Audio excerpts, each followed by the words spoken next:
ഇതിലേക്ക് ആവശ്യത്തിന് ഉപ്പ്.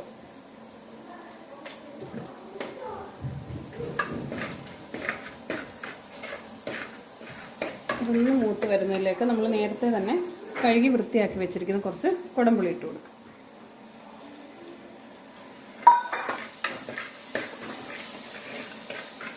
ഇതൊന്ന് വഴട്ടി എടുക്കണം.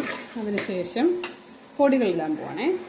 2 സ്പൂണ് മുളക് പൊടി, 1.5 സ്പൂൺ മല്ലിപ്പൊടി, കുറച്ച് മഞ്ഞൾപ്പൊടി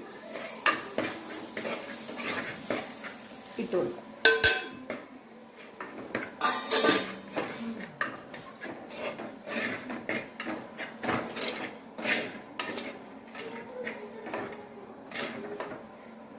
പച്ചമണമൊക്കെ ഒന്ന് മാറി വന്നു. ഇനി നമുക്കിതിലേക്ക് കുറച്ച് വെള്ളം ഒഴിച്ച് കൊടുക്കാം.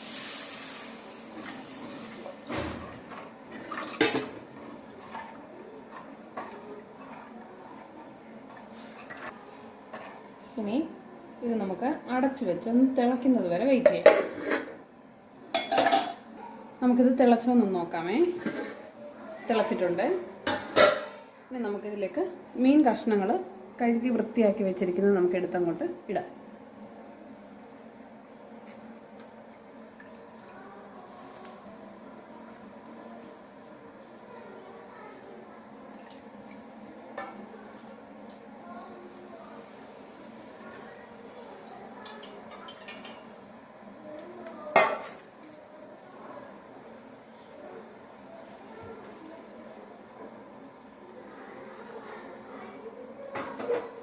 ഇനി വീണ്ടും ഇതൊന്ന് വേവാനായിട്ട് അടച്ചു വയ്ക്കാം.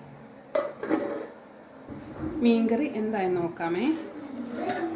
ഇപ്പോൾ തിളച്ചു, നല്ലതായിട്ട് പറ്റിയിട്ടുണ്ട്. ഇനി നമുക്ക് നിർത്താം, തീ ഓഫ് ചെയ്യാം.